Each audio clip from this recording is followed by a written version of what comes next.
Vinicius Junior décisif en l'absence de Mbappé. Le Paris Saint-Germain peut-il retrouver son niveau de la saison passée? Voici mes avis du jour pour cette journée de Ligue des Champions. Et donc on commence par le Real Madrid qui va recevoir Benfica. En l'absence de Mbappé, je pense que Vinicius Junior va prendre ses responsabilités et mener le Real Madrid à la victoire. Effectivement, l'absence de Mbappé peut être préjudiciable puisqu'elle vient également s'ajouter à l'absence de Bellingham. Mais je pense que Vinicius, libéré un petit peu du poids entre guillemets que Mbappé peut avoir dans cette équipe, va pouvoir mener cette équipe madrilène à une victoire et va pouvoir en tout cas prendre ses responsabilités et démontrer tout son talent aujourd'hui.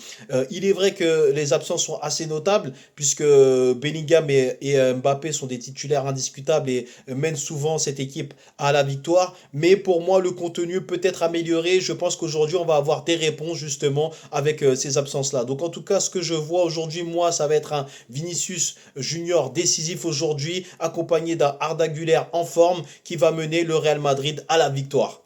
On enchaîne donc avec le Paris Saint-Germain qui va affronter l'AS Monaco. Le Paris Saint-Germain cette saison est un peu une équipe à deux visages qui est capable du meilleur comme du pire. On a pu le voir lors du match aller, ils ont réussi à obtenir cette victoire grâce au fait de jeu, mais effectivement on n'a pas le grand Paris Saint-Germain qu'on a pu avoir la saison passée. Malgré tout, je pense que les Parisiens sont supérieurs. On va dire que dans une logique certaine, on est obligé de penser que le Paris Saint-Germain est favori à domicile en Ligue des Champions avec quasiment tout son effectif, même si l'absence de Dembélé est également préjudiciable.